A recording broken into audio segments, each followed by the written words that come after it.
Hey, what's up, children? So, today, alright, I want to talk about knowing the ladder that you are climbing. Okay, this is important because you don't want to be climbing up a ladder and then you reach at the top of the ladder only to realize that you've climbed the wrong ladder. Yeah? So, let me share with you a story or my own experience, right, of climbing the own corporate ladder. So when I first graduated from university, I was actually feeling kind of like at the top of the world, right? I graduated with first class honors, yeah? And I thought, I came in second in my cohort, right? I studied banking and finance. I could pretty much get jobs easily out there, right? Trading jobs whatsoever. But when I graduated, right, I came out with a private degree and I was in for a shock. Nobody's hiring me, or at least, right, none of the trading jobs that I applied to, right, none of these companies were interested in giving me a shot. So, the advice that I got, right, from, family, friends, whatsoever, was this, right, along the lines of this. Hey, Rainer, tell you what, why don't you go and get a job first, right? Gain some experience. And you have some experience, and when you have some money later on down in life, right, if you want to change job, right, then go ahead. And maybe you can get even a higher income. Those were well-meaning friends and family. But what's the problem with that advice? I'll tell you what's wrong. Let's say I were to get a job. At that point in time, I wanted to be a trader. But let's say I got a non-trading job. Let's say, for example, I decided to be, for example, let's say a teacher. Nothing against teacher, but let's say I choose to become a teacher.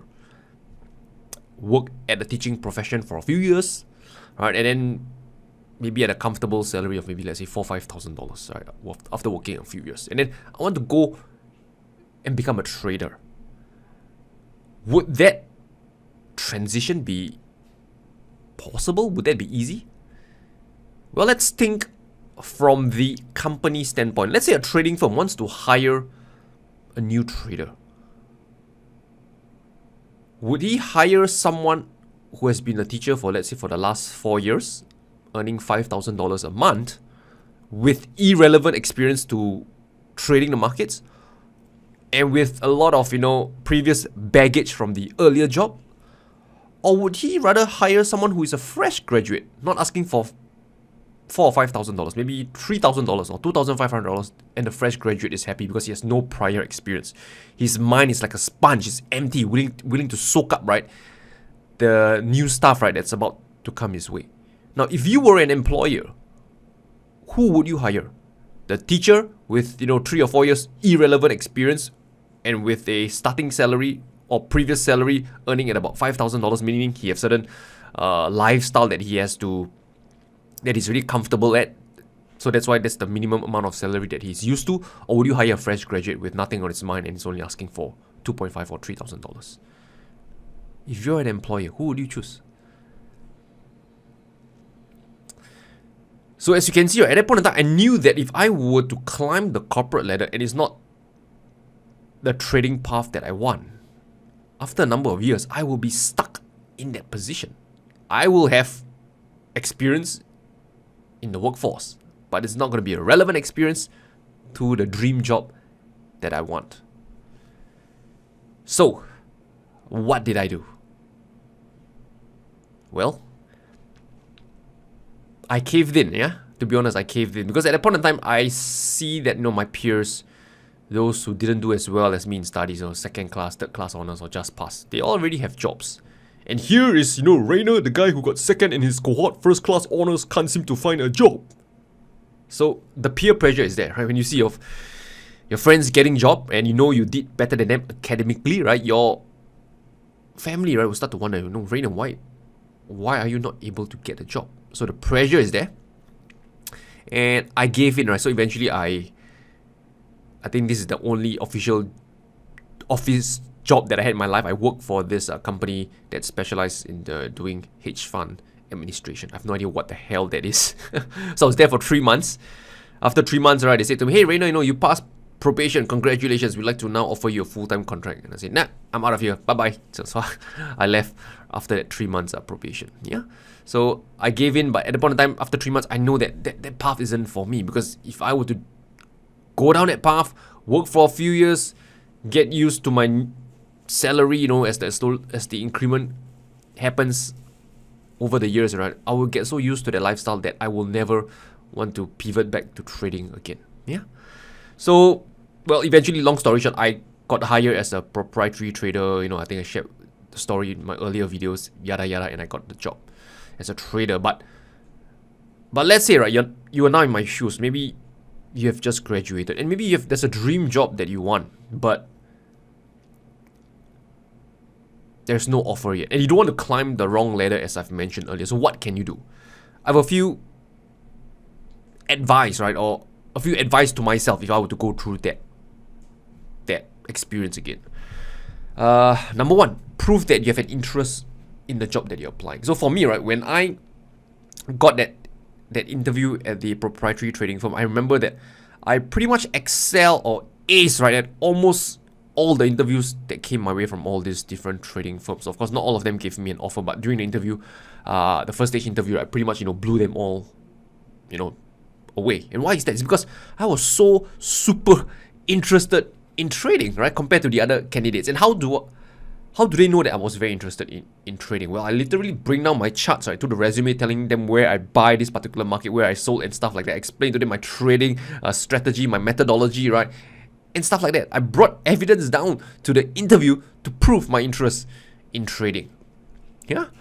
So I would, the first thing really I would suggest is to prove that you're really interested in the job that you're applying for. Prove your interest. This is how you kind of like stand out from the other candidates who just go there and answer questions, whereas you bring down your entire archive, right, your database, right, or your whatever, right, to show the interviewer, right, man, I'm really serious about this. These are the notes, these are the stuff that I've collected over the years, these are the things that I've done to prove my interest. That will blow them away, right, by a mile. I'm pretty certain, right? That's the first thing. Second thing, it would be have the skill set required for it. So I guess this can be a bit different from industry to industry. For example, you want to be a doctor. How do you have a skill set to become a doctor if you're a fresh grad, right? But for certain industry, you can have the skill set for it. For example, trading, right? When I was applied to be a trader back then, I think I was about 24, 25 years old. I can't remember, thereabout. Imagine, right, if at that point in time I was a really good trader. I was like, making like consistent profits, like, making like 20, 25, 30% a year consistently. But the problem is I didn't have capital. And if I were to show up at the prop trading firm, show them my track record, right, here's my returns, right, over the last 2 or 3 years, right, I've been consistently profitable. What do you think the odds of me getting hired? I think it's pretty darn high, right? Because it shows that I already have the relevant skill set for the job. Yeah, the only thing I lack was capital. Yeah. So again, if you have the relevant skill set for the job and it's what the company needs, you are a good fit and you make their life easier, because now they don't have to sieve through all the hundreds of candidates, find out who has the right mindset for it, and then train them from scratch to get them to that certain level that they are looking for. Because you come in with already the relevant skills that you kind of like make their life super easy from day one, assuming that you're not an asshole or idiot, right? Your EQ, everything's okay, right? You're a normal person, right? Yeah, you make their life easy. So again, if you have the relevant skill set, right, for it, you really just kind of put yourself way above the rest of the other candidates. Yeah, and these days and age, right, if you ask me, you can pretty much learn anything you want out there as long as you have an internet connection. The internet open up your doors, right, to endless opportunities out there. There is nothing, right, stopping you from mastering any particular topic. I believe there are university entire modules, right, are uploaded online. Go to YouTube, there's a ton of videos, right, whatever you want to learn, programming, sewing, bodybuilding, nutrition, fitness, digital marketing, trading, investing, everything's out there. It's only a question of, are you willing to do whatever it takes to acquire the relevant skill set? Now, of course, not everything can be learned, right? Some has to be done like on the job, like doing a surgery, right? Neurosurgery, an operation, whatsoever. But I believe, right, 80-90% of the stuff out there, it's learnable through the internet, right? Most of the stuff out there. Yeah, so go and acquire those relevant skill set. Don't give yourself excuse. Yeah. And before I end off, I just want to share with you this very inspiring story of a friend of mine. All right. His name is Nicholas, right? So You guys probably don't know him, so I just say. His name is Nicholas, right? He was previously working in the Air Force, yeah? And he left the Air Force and decided to go into the crypto markets full time. And I respect him for that because not many people would dare to do something like that, especially when you already have a high paying job, you shift industry, something brand new, and that's not it. It's not like he left the Air Force, he was a pilot, he left the Air Force to go into crypto. It's not like he has a job already in the crypto space. Nothing. He has no experience, no skill set, no connections, nothing. And he still dive head into the crypto industry to make a living down there. I respect him for that decision. Not many people is willing to take that leap of faith, right? Because you're a pilot, right? You're probably, I'm guessing, making like 5 figures a month. Why would I want to abandon these comfortable, cushy jobs, comfortable job into something of the unknown? But not for Nicholas. So I really respect him for that, man. So, how does he then get a job in this crypto industry when flying a damn plane has nothing related to the crypto markets?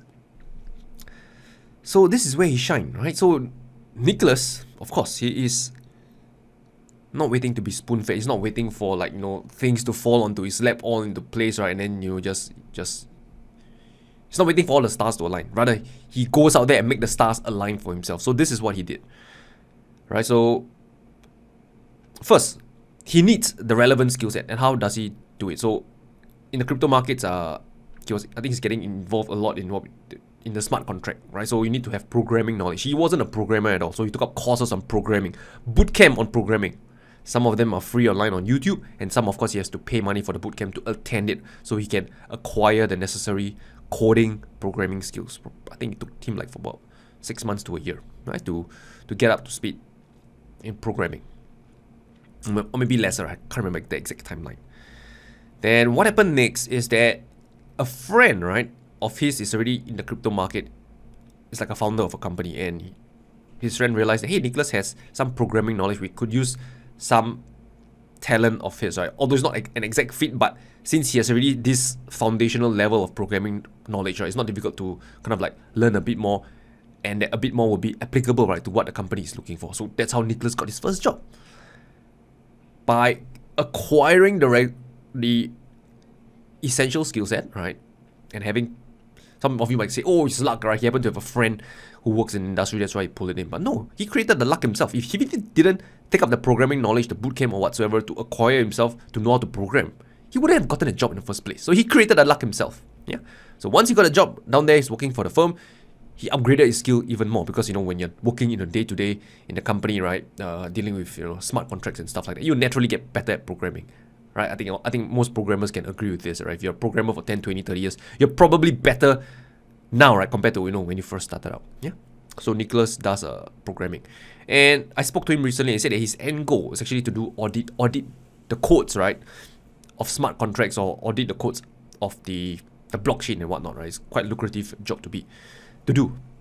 So how does he end up? Well, as of this recording of this video, I don't think he's an auditor yet, but how is he creating the luck so that in future he can be the ones auditing the code? Well, here's what Nicholas is doing, right? A lot of these companies, right, they know that their code is open source and sometimes there's a lot of bug out there. So they offer bounty, so meaning that whoever can look at their code, spot bugs or issues with it, right, they will reward them in the form of bounty and monetary compensation. So Nicholas is actively going out to attend these competitions, right, to identify bugs in all these different codes and to see if he can find it and then get rewarded for it. And he has shared me, you know, number of times where he actually got awarded, right, compensation for finding bugs in other people's code. And you can imagine what he's trying to do is, right, he's trying to build a profile, a track record, right, of someone who's able to find such bugs and codes out there. So in future, if there's an auditing job, guess what? Nicholas is already, there's all the relevant skill set that the role is looking for. If you're good at auditing all these bugs in the codes, right, let's say you're, you know, the top 1%. And companies, right, in the crypto space, right, they always want people to have a look at their code, because if not, if they get hacked, the consequence is a lot more worse, right? They rather get people to spot the problem head on, they fix it, right, before they, you know, the code kind of like goes, you know, live, right? So They want people to spot the errors in their code, pay them money for it, right, before it goes live. Because if it goes live and then the code is bugged or there's issues, people hack you for like 7, 8, 9 figure, right? That's a lot more painful. So this is why there's always demand for auditors, right, in the crypto space. And this is what Nicholas is doing. He's kind of like building his track record, upgrading his skills, right, taking part in competitions, right. Whenever people are looking for people to audit their code, he's taking part. Not always he will manage to find bugs, but when he does, right, he learns, he level up, makes some money, and it's all towards the direction of eventually becoming an auditor in the crypto space. So can you see how he is doing it, right?